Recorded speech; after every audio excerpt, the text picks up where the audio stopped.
Haleluya, puji Tuhan. Selamat malam buat kita semua. Puji syukur kita boleh ada lagi berkumpul pada ibadah judo malam hari ini. Luar biasa, semua boleh hadir dalam keadaan sukacita. Terlebih lagi yang lagi ulang tahun ya, pasti sukacita ya. Kesaksian yang benar-benar memberkati kita semua. Semua itu karena kebaikan Tuhan kalau kita boleh ada ya.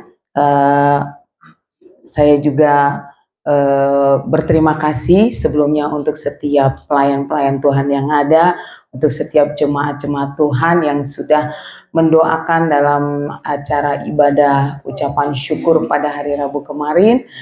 Tidak kami sangka-sangka ternyata yang datang banyak banget gitu, sampai kami berdua pun nggak menyangka gitu loh, Beston yang biasanya nggak sepenuh itu, tapi mereka boleh hadir sama-sama mendoakan kami, suami istri, dimana Tuhan luar biasa dalam penyertaan perjalanan kami selama 22 tahun, dan saya percaya tahun-tahun ke depan Tuhan pasti akan tolong dan menyertai. Dan kami terus bergandengan tangan ya Pak Gom ya. Haleluya, puji Tuhan ya. Semuanya diberkati. Dan ya walaupun saya jujur benar-benar berterima kasih sekali lagi ya untuk setiap jemaat yang sudah mendoakan, terlebih lagi untuk pelayan-pelayan Tuhan yang boleh menahan lapar ya. Sebelumnya boleh saya akui mereka tidak makan karena benar-benar benar-benar pas gitu loh, pas gitu ya kalau kata Ibu konsumsi. Tapi semua tetap ada di dalam sukacitanya Tuhan ya. Terima kasih, Tuhan balas berkat melimpah.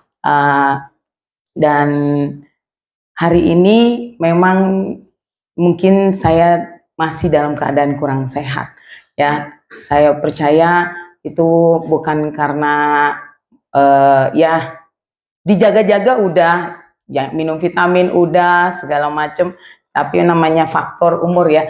Ngelihat Tante Astuti udah 54 kayaknya seger banget, saya belum nyampe nih, dikit lagi wah kesenggol dikit angin badai udah batuk. Saya memang beberapa minggu sebelumnya, entah bagaimana, saya memang kurang suka minum es. Tapi saya hantam terus minum es 2 minggu gitu loh. Karena saya pikir, Lexa aja, dia bilang, Mama nggak apa-apa minum es. Yang penting jangan berwarna dan air minum dari rumah gitu ya. Ternyata memang umur nggak bisa bohong. Waduh, angin badai, hujan, segala macem. Ternyata saya drop juga ya. Saat ini saya diingatkan lagi oleh Tuhan di mana dalam keadaan yang begitu banyak masalah dan tantangan, kita harus tetap kuat di dalam Tuhan. Begitupun dengan tubuh jasmani kita. Penyakit, kuman yang ada, bagaimana cara kita mempertahankan tubuh kita tetap kuat? Ya, kita juga harus punya stamina, ya kan? Begitupun kita sebagai anak-anak Tuhan harus tetap kuat di dalam Tuhan. Walaupun banyak segala hal yang diperhadapkan, baik itu permasalahan, baik itu dengan hal-hal dari masalah negara sekalipun yang membuat kita jadi khawatir. Tuhan ingatkan lagi saat ini kita tetap kuat di dalam Tuhan, ya. Hari ini Tuhan berikan ayat terambil dari Efesus 6 ayat 10 ya. Kita baca ini dulu ya. Efesus 6 ayat 10. Sudah dapat semua ya? Demikian firman Tuhan. Akhirnya hendaklah kamu kuat di dalam Tuhan, di dalam kekuatan kuasa-Nya. Suratan Efesus ini merupakan suratan dari Rasul Paulus kepada jemaat Efesus ya, bagaimana dia melihat jemaat-jemaat Efesus ada di dalam permasalahan, dalam peperangan rohani yang begitu banyak, tapi Rasul Paulus mengingatkan di dalam perikop di atas di mana setiap anak-anak Tuhan, setiap laskar-laskar Tuhan harus dipersenjatai dalam rohaninya itu sendiri. Ya, pada malam hari ini saya ambil tema di mana kita harus kuat di dalam Tuhan. Ya, sebanyak jemaat yang ada tempat ini, saya yakin pernah merasakan dalam kelemahan, pernah merasakan tidak ada kekuatan, ya. Tapi saya percaya kalau kita boleh ada di dalam Tuhan, apalagi kita ada di dalam jemaat eklesia yang saling menguatkan, segala sesuatunya bisa kita lewati. Ya, itulah gunanya bagaimana kita boleh hadir dalam ibadah judo, ya. Selain kita menaikkan doa, doa bukan hanya permohonan, tapi doa sebagai ucapan syukur kita. Doa bagaimana kita sudah ada di dalam kesesakan, tapi ada kekuatan yang membuat kita boleh terus boleh menaikkan doa-doa itu dan mendoakan teman-teman dan rekan-rekan sejawat kita. Sehingga ada satu kekuatan supranatural yang boleh kita rasakan. Kesaksian yang diberikan oleh Tante Hastuti itu bukan karena kami bisa ataupun kuat. Itu pun karena kuasa Tuhan itu ada dalam Tante Hastuti. Kuasa Tuhan itu ada juga bagi setiap kita jemaat di tempat ini.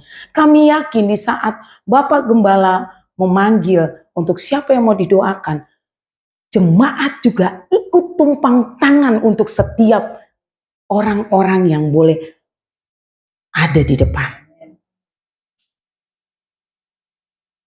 Tante Linda selalu menaikkan 2-3 orang yang sepakat.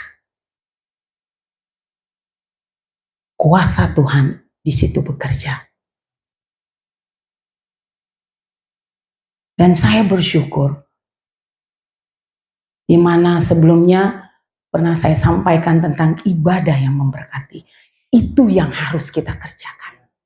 Jangan ibadah yang hanya rutinitas, ibadah yang bukannya membawa kita jadi merasa diberkati, tapi malah ibadah yang biasa-biasa saja. Jadi ibadah itu harus memberkati kita, ibadah itu juga harus memberkati Tuhan yang mempunyai hidup kita itu sendiri. Oleh sebab itu diberikan lagi firman pada malam hari ini dengan keadaan kita yang mungkin saya tidak tahu, ada hal-hal yang membuat kita mungkin lemah, mungkin ada due date yang harus dikejar, mungkin ada yang belum tercukupkan, ya, sehingga kelemahan itu ada. Ayat ini kita diingatkan lagi di mana hendaklah kamu kuat di dalam Tuhan, di dalam kekuatan kuasanya, karena kuasanya lah kita boleh kuat. Amin. Nah, mengapa kita harus kuat di dalam Tuhan? Ada 2 hal penting yang harus kita pahami ketika kita harus kuat di dalam Tuhan.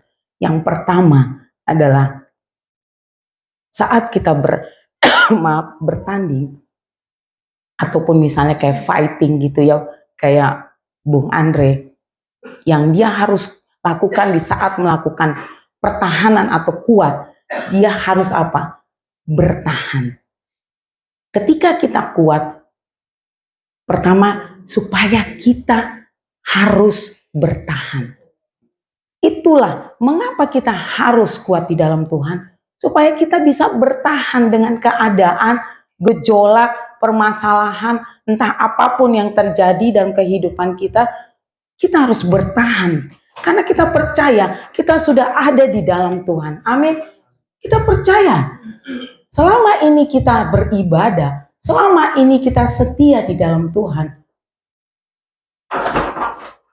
kita kuat karena Tuhan.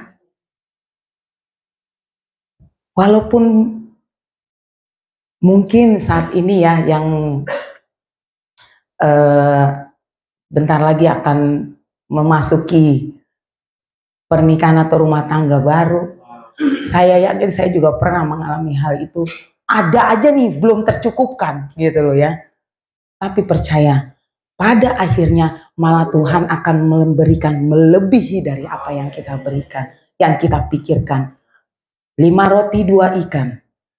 Sampai ada sisa berbakul-bakul loh, ya. Berarti percaya, imanmu Tuhan lihat, ya. Pertama, supaya mengapa kita harus kuat di dalam Tuhan? Supaya kita bertahan. Amen. Kita baca di Efesus 6 ayat 11. Efesus 6 lanjut yang di bawahnya ya. Kenakanlah seluruh perlengkapan senjata Allah supaya kamu dapat bertahan melawan tipu muslihat iblis. Mengapa kita kuat? Supaya kita harus bertahan. Bertahan berarti kita melawan roh yang nggak kelihatan. Yang kelihatan mah gampang, ya kan? Tapi perlawanan kita adalah roh jahat. Si iblis itu yang mengganggu. Kita tahu iblis kerjanya hanya mengintimidasi, memberikan bisik-bisikan maut, menggesek-gesek aja kerjanya, ya kan? Ya, kompor beleduk kayaknya. Jadi itu kita harus bertahan dengan hal-hal yang tidak baik. Kita bertahan, tutup telinga kita pada saat kita beribadah. Kita nggak usah mendengarkan hal-hal itu. Jadi di saat kita udah datang dalam keadaan lemah, bukannya kekuatan yang kita terima malah semakin lemah. Jadi kita harus bertahan dengan hal-hal gitu. Ada amin? Ya, sehingga kenakanlah seluruh perlengkapan senjata Allah supaya kamu dapat bertahan melawan tipu muslihat iblis. Senjata Allah yang harus diperlengkapi dalam setiap kehidupan kita. Ya. Apa itu senjata Allah? Nanti kita pelajari apa saja yang harus kita butuhkan. Lalu apa yang harus dilakukan? Poin yang kedua yang penting, bagaimana kita harus kuat di dalam Tuhan. Pertama, kita harus bertahan ya dalam melawan roh-roh jahat. Yang kedua, kita harus ada perlawanan. Di saat kita melakukan pertarungan, pertama kita bertahan, tapi jangan bertahan terus. Kalau kita kuat bagus, kalau nggak kuat kita letoy, kalah. Nah, di saat kita bertahan, kita butuh ada perlawanan. Sehingga apa? Di saat kita melakukan itu, kita harus yakin ada kemenangan terjadi dalam setiap kehidupan kita. Ya, kita baca di ayat selanjutnya, Efesus 6 ayat 12. Karena perjuangan kita bukanlah melawan darah dan daging, tetapi melawan pemerintah-pemerintah, melawan penguasa-penguasa, melawan penghulu-penghulu dunia yang gelap ini, melawan roh-roh jahat di udara. Dan yang ke-13, perlawanan itu, sebab itu ambillah seluruh perlengkapan senjata Allah, supaya kamu dapat mengadakan perlawanan pada hari yang jahat itu, dan tetap berdiri sesudah kamu menyelesaikan segala sesuatunya. Kita butuh adanya perlawanan. Perlawanan di saat si jahat makin ekstra kekuatannya, kita pun harus semakin ekstra melakukan perlawanan itu. Perlawanan yang kita kerjakan jangan kayak orang aneh, nggak pakai senjata, ya kan? Kalau perang nggak pakai senjata, namanya bunuh diri. Iya, kita bisa meraih kemenangan, berarti harus ada pertandingan. Dalam setiap pertandingan yang Tuhan izinkan dalam setiap kehidupan kita mau ada kemenangan. Kalau kita bisa melihat hamba-hamba Tuhan senior yang dia berjuang dalam mempertahankan iman, memperjuangkan jiwa-jiwa baru. Kita suka ada ayat ya, pertandingan ini telah berakhir, pertandingan iman. Dan kita mau untuk setiap kita di tempat ini, di saat kita bertanding, iman yang Tuhan dapat adalah iman yang tetap ada di dalam Tuhan. Ya, jadi memang perjuangan itu harus dihadapi. Pertandingan itu harus kita lewati. Karena Tuhan mau lihat iman kita tetap ada gak di dalam Dia. Dan Tuhan mau menunjukkan kepada kita pertandingan yang kita hadapi, ada kemenangan yang Tuhan janjikan. Ya. Pada bulan ini kita tahu bangsa Indonesia merdeka sudah memasuki tahun 80. Pertandingan perjuangan para pahlawan itu sudah lewat, ya. Tapi saya rasa untuk setiap kita yang ada, masih ada yang namanya perjuangan yang harus dilewati. Jujur, saya sebagai orang tua, masih ada perjuangan yang harus kami hadapi, baik itu dalam lingkungan, pergaulan, ya. Semakin kesini, semakin aneh hal-hal yang kita lihat. Dan saya percaya perjuangan kita memang belum berakhir, tapi Tuhan yang akan menolong segala sesuatunya, ya. Dan pastinya Tuhan yang akan melindungi untuk setiap, terlebih lagi anak-anak kita, ya, untuk hal-hal yang sekarang yang mungkin maksudnya penjajah udah bukan kayak dulu lagi, ya, kayak kayak Jepang ataupun yang lain. Penjajah itu malah kadang-kadang dari lingkungan kita sendiri, ya. Jadi terus kita doakan bagi bangsa ini sehingga kita tetap ada di dalam kemenangan itu, ya. Senjata rohani apa yang harus kita siapkan sebagai anak-anak Tuhan dalam menghadapi pertandingan sehingga kita boleh kuat di dalam Tuhan? Yang pertama, senjata yang harus kita punya adalah perisai. Seorang prajurit, kita bisa lihat senjata yang pertama yang dia pegang adalah perisai. Perisai itu kan berbentuk biasanya dia pegang, ya.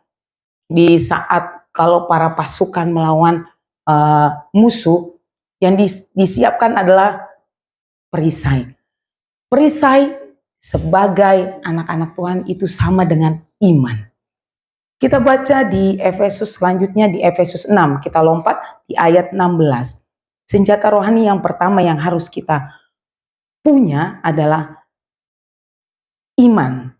Efesus 6 ayat 16, demikian firman Tuhan. Dalam segala keadaan pergunakanlah perisai iman, sebab dengan perisai itu kamu dapat memadamkan semua panah api dari si jahat.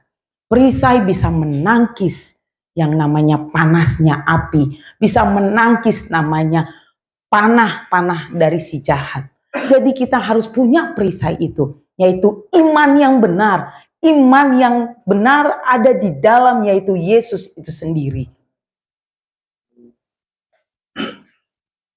Ketika iman itu ada, benteng perisai itu yang pertama sudah kita kenakan.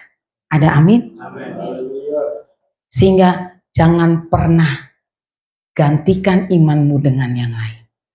Lalu yang kedua, senjata yang harus kita pakai dan kita pergunakan adalah pedang roh. Di Efesus 6 ayat 17 selanjutnya yang di bawah. Dan terimalah ketopong keselamatan dan pedang roh, yaitu firman Allah. Perisai melindungi kita pada saat ada api, ada panah yang akan menghantam kita. Tidak hanya perisai, tapi Tuhan mau mempersenjatai kita dengan apa? Pedang. Pedang untuk melawan. Untuk melawan roh-roh yang mengganggu dari kita semua. Jadi firman Allah itu wajib adanya kita baca. Wajib adanya kita pahami. Wajib adanya kita mengerti. Wajib benar-benar kita hafal harusnya. Karena di saat masih boleh kita membaca dengan leluasa, dengan gampang, gunakan waktu itu. Firman adalah senjata, pedang roh yang bisa kita gunakan untuk membelah roh-roh penguasa di udara. Ketika firman itu diucapkan, roh itu tidak akan berkuasa. Jadi perkatakan firman di saat kita dalam keadaan lemah. Lalu senjata yang ketiga yang benar-benar harus kita lakukan adalah berjaga-jaga dengan doa. Efesus 6 ayat 18. Dalam segala doa dan permohonan, berdoalah setiap waktu di dalam roh dan berjaga-jagalah di dalam doamu itu dengan permohonan yang tak putus-putusnya untuk segala orang yang kudus. Doa jangan hanya kita lakukan di saat kita butuh sesuatu. Doa itu sebagai senjata yang mau Tuhan pakai buat kita untuk melawan si tipu muslihat iblis itu.